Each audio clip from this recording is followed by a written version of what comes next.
G'day all and welcome to the 5th of 6 tutorials that aim to gradually build your Excel skills in the context of Accounting 1.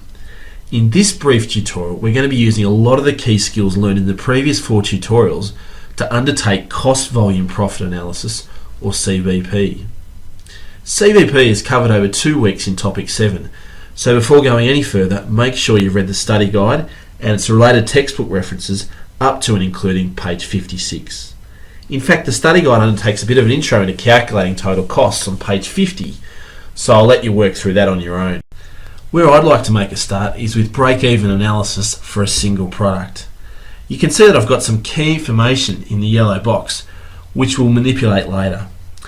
At the moment, I just need to work out contribution margin per unit, which, as you can see from the formula, is simply selling price minus variable costs per unit.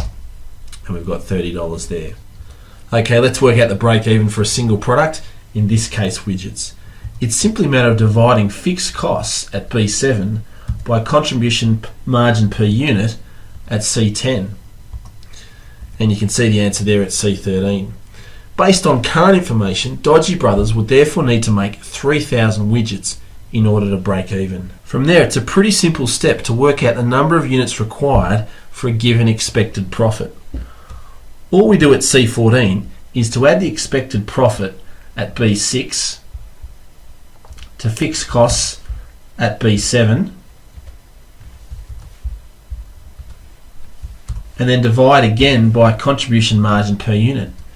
Now make sure you use brackets to enclose the addition on the top line, otherwise the division takes precedence and B7 will be divided by C10 and then added to B6, which is not what we want. Hit enter and there you have it. Dodgy Brothers would need to make 5,000 units in order to make a profit of $60,000.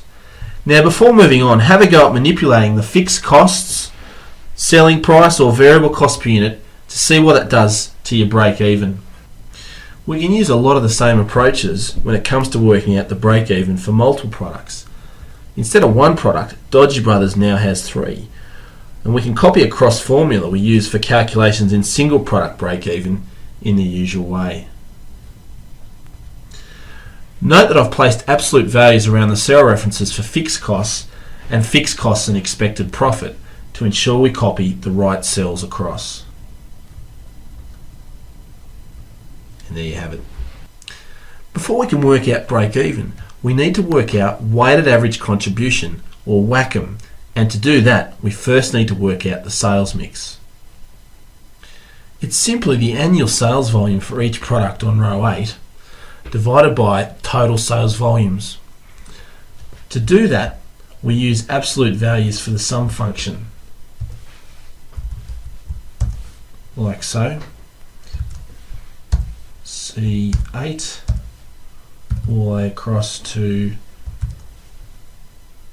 E8 in closed brackets.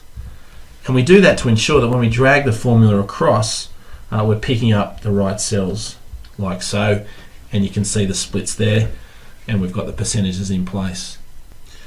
To work out weighted average contribution margin per unit, we multiply the contribution margin for each product